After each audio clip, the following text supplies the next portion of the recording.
want the mother in Kelly to wake up. We need the mother in Kelly to wake up. Our child is looking for her. Ngomsindo abahlali ngethuba kwenziwa uqoqo kwidyotyomba wayehlala kulo uJoshlin nomama wakhe phambi kokunyamalala kwakhe eSaldanha Bay eKapa. Amapolisa aseGauteng abambe indoda emva kokubhaqwa kwendawo evelisa iziyobisi kwifama eWestonaria kwiphondo laseGauteng. Sinamkele kwindaba zethu andambe ndodwa ndamba nokuphumza sikhumba noyitolikyo lwezandla Botani Mzontsundu. Abahlali bebevutha ngomsindo ngethuba kusenziwa uqoqo kwityotyombe apho uJoshlin Smith wayehlala kulo kunye nomama wakhe phambi kokuba anyamalale. Uceba wale ngingqi uye wabongoza uKelly Smith ukuba athethe inyani ngokuduka komntwana wakhe. Ngethuba eduka uJoshlin wayegcinwe liqabane likamama wakhe uJaquina Police nokwangumtyholwa kwelityala.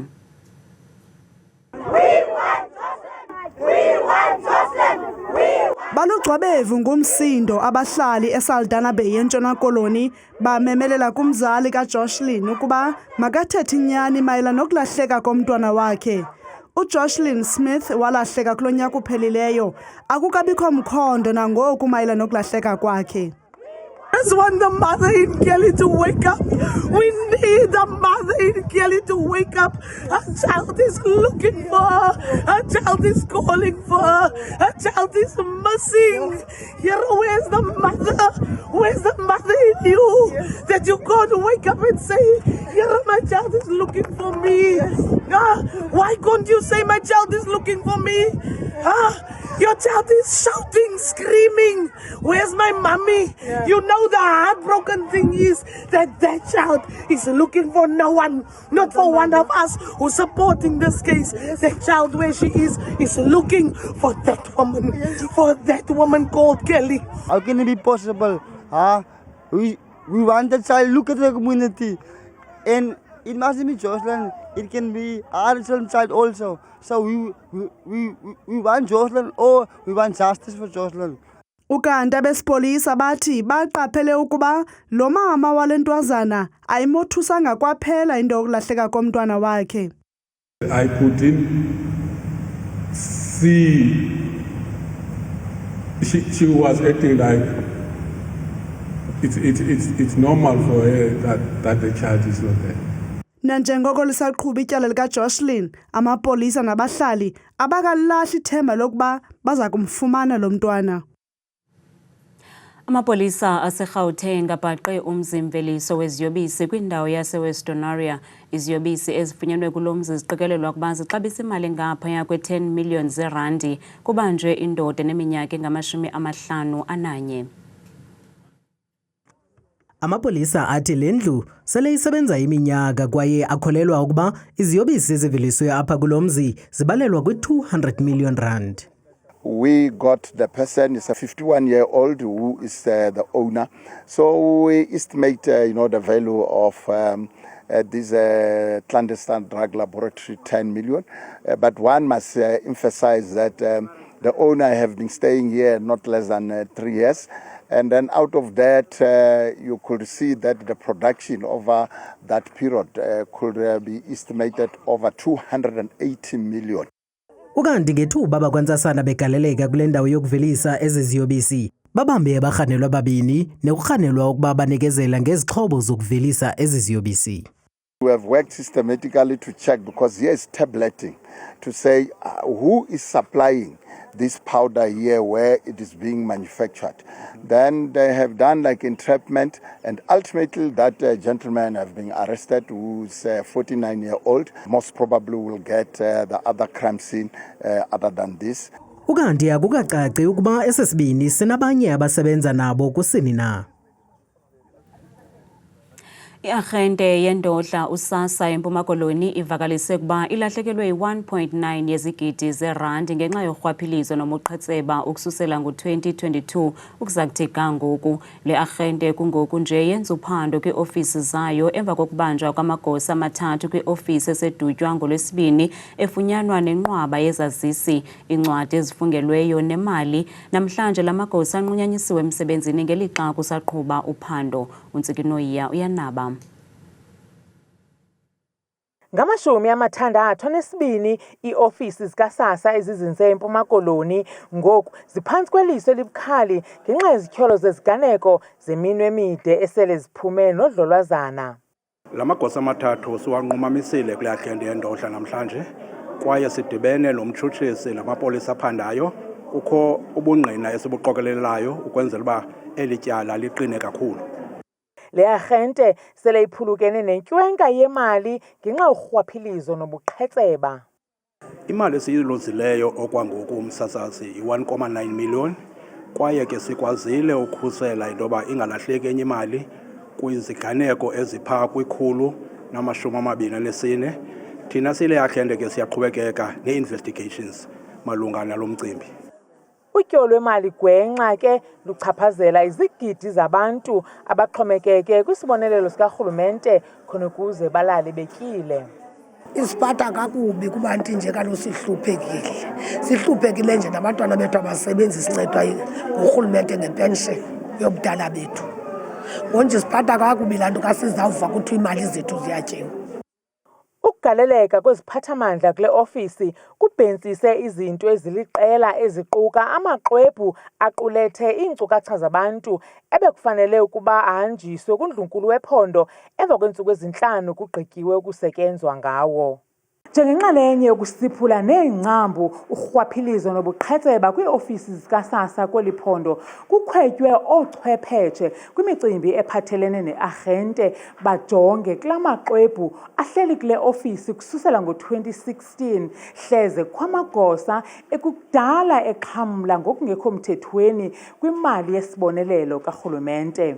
Kwiindaba zethu kuChannel 163 oziphathelwa yiNewsroom Africa, ndinguNtsikinoyiya edutywa eMpuma Koloni.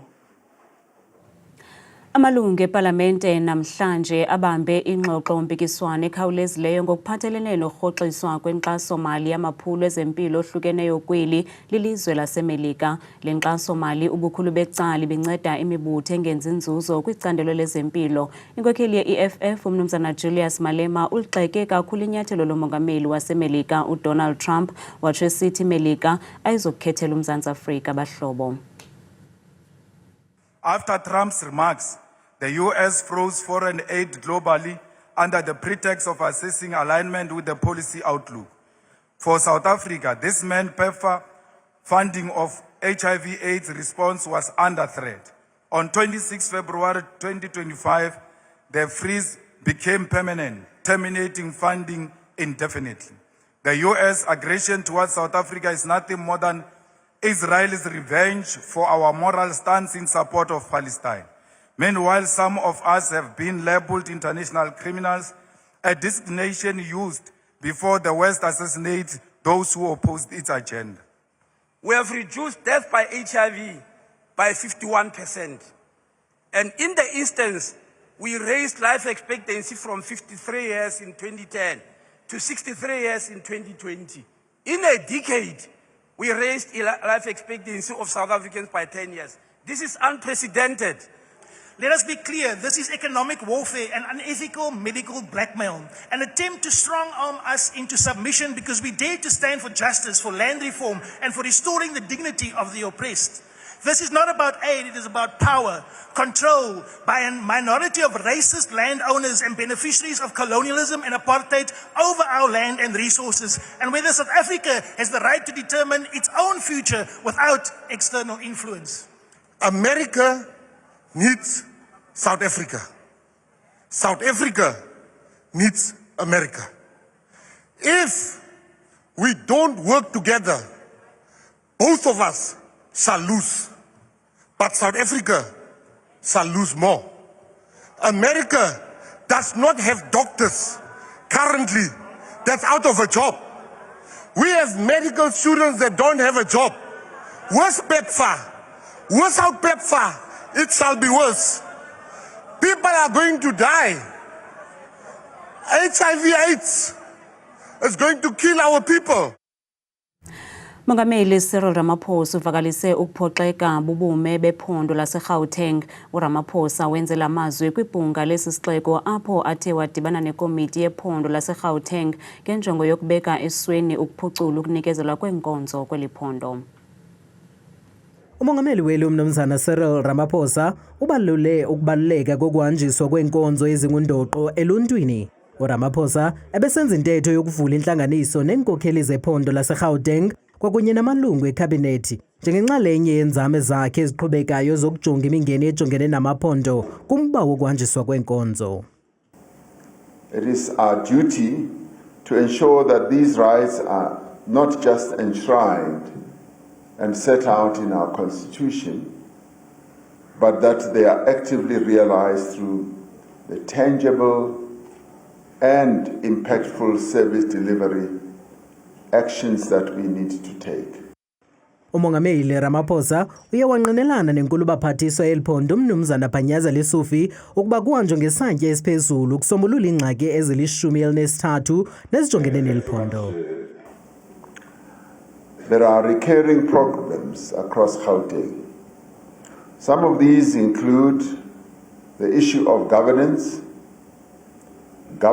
failures, that is. Some of them include financial management or mismanagement. Some of them include crumbling infrastructure, crime and lawlessness, as well as unreliable service delivery. Inkulubaphathiswa yase-Gauteng uPanyaza Lesufi uye wabethelela ukubaluleka kokusonjululwa kwezingxaki zeliphondo. Whatever we do, whatever we say, if we don't resolve the following 13 Gauteng problems, being here will mean nothing. And our Gauteng 13 problems, or what we termed G13, especially the use of Nyaope and the effect it has on our young people. Kusenjalo, uRamaphosa ukwamkela ukusingathwa kwenhlanganiso ye-G20 kweliphondo. Kulo nyaka iGauteng iza kufumana ithuba lokusingatha inhlanganiso ze-G20. Usapho lakwaHlongwa lufuna ubulungisa emva kokuba umntwana walo leminyaka engama-31 ubudala ethe wadlwengulwa ze wabulawa. Ngokutsho kukanogada wabona imoto yohlobo lwe-Renault Kwid emhlophe isothula umzimba walo wasetyhini kwaye lusapho lurhanela kuba umbulali womntwana walo ngumntu ebesondele kakhulu kuye ukanti sithanda ukulumkisa abo banentliziyo ezibuthathaka ngeli nqaku. Ludandathekile usapho lukaSiphindiwe Hlongwa owabulawa kabuhlungu. Le ntwazana kukholakala ukuba yadlwengulwa, yakrwithwa yaze yabethwa phambi kokuba ibulawe. Udadewabo uthi phambi kwesisehlo wayehleli naye endaweni yokuthoba unxano nalowo awayehlekisana naye uSiphindiwe. Hayi ke kuthe sihamba isikhathi wasukuma wathi uyochama. Bekisona isikhathi sokugcina engagcina ngimbone ngaso. Sekufika intombazane kade sihleli nayo futhi naye sisuthi sakho ulele lapha udindilizile useshonile. Ngaqala ngangamthatha futhi serious ngathi hayi okanye ngoba intombazane nje ejole ukuyijokhela. Hayi bokwazi wangigrepha ngesandla ngabona ukuthi hayi use serious ke. Sakithi mesifica futhi ngempela akasekho emhlabeni. Uthi umakhelwane wakhe nguye owabanika umkhondo.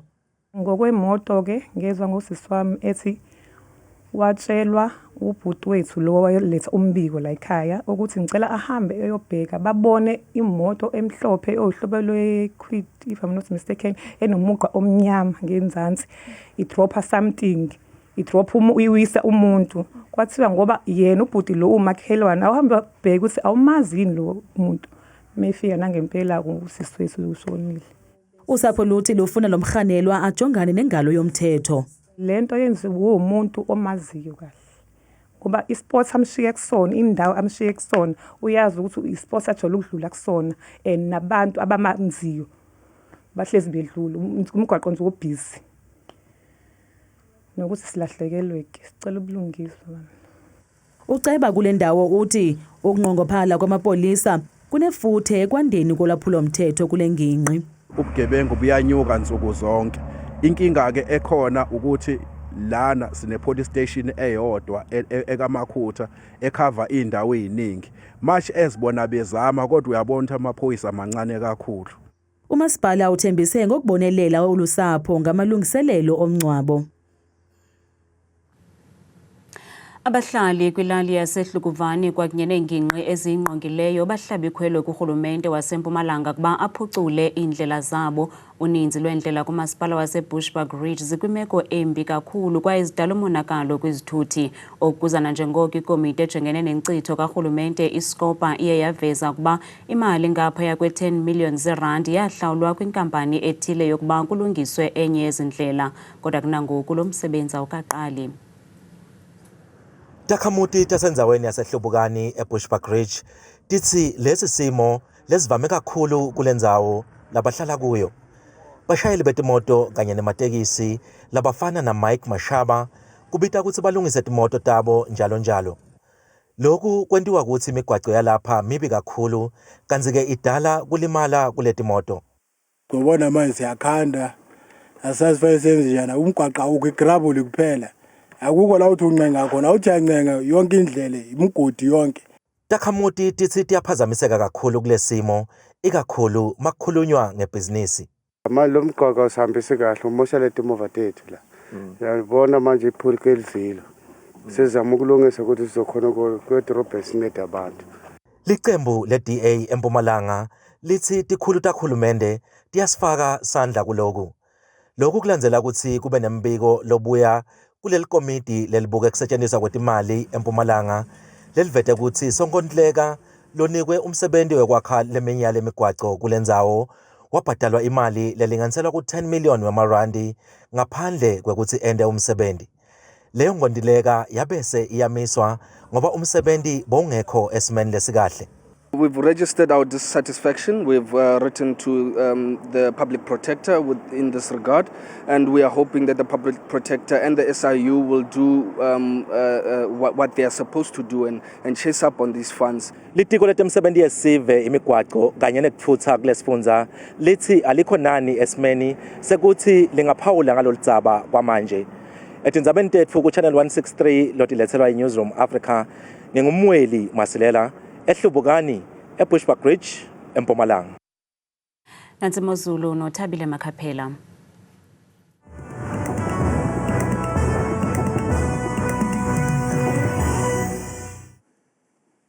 Manibabe ngazibini wethu Madikela noNcuthi kude esikayeni uyendaba ndikubulise nawe mbukeli wam apha ekhaya ndikwamkele eqongeni lami leMozulu lakhe igama lami ndinguthabile Makhaphela mna ndingumamthembu mvanje nansi iMozulu sabo lobukele ekhaya ngokuphawula kaloku ngalomfanekiso wethu wokuqala ke othi ugagathe ngamandla ke kwiziganeko zamvanje kuMzantsi Afrika kuphela nokumbukelwa ekhaya amafa axhapheke kakhulu nje phantsi lonke elomzantsi ngamandla phaa ko-Free State futhi ubuphaya eVelkom kwasekuseni phaya akhona amafu futhi nentshizane ngo-22 degrees baqhube isonga lami ngamashumi nje amathathu akhatshwa sisithathu kanti ke amaqondo wakho ubukele ekhaya phansi naphezulu veloqala iphondo kusempuma koloni njengapha kumbindi walaphondo phakho kaladokwe Jamestown yeshula phaka lokho Whittle Sea Bakersdorp ko-20 degrees phaa ekuseni futhi kanti Alvani ku-20 yona ke imozulu phaya ephundula laseFree State ngoba baphila ngohlobo phakala kwindawo ezimazantsi futhi nazo ezontshizane yonke la ntsatsa phakho Bloemfontein futhi ngaye la 22 degrees unyuke njalo futhi naseVelkom kusafana ngamashumi amabini nje akhatshwa sisibini kanti bukele ekhaya benjwe nje phaya ephondweni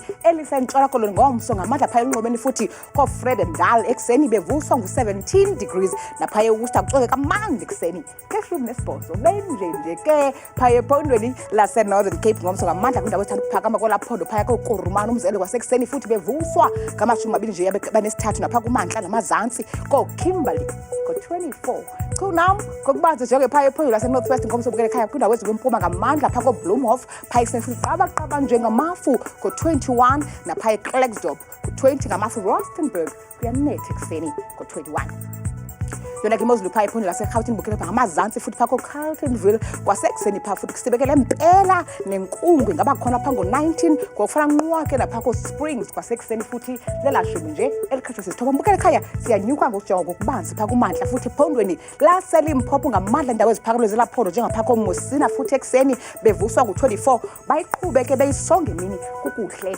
ngo-36 degrees kanti bona baphila ngolu hlobo phaa ephondweni laseMpumalanga indawo ezithanda uba kumbindi welaphondo nazo ezomvula kwasekuseni futhi yonke lasasa nokubhudla okuthile komoya phaya ko-Emelo ngo-16 nasembombela kusasibekele kakhulu yonke lasasa bukele ekhaya khawuyeke wethu ndiyivale ndisonge KwaZulu Natal ngomsa amazantsi futhi eThekwini ngo-21 Pietermaritzburg kwasekuseni futhi ngo-22 kanti kokugqibela nqa kuphaya kaloku Ladysmith ngo-18 mna ndikuthanda kangaka xesha lemyoli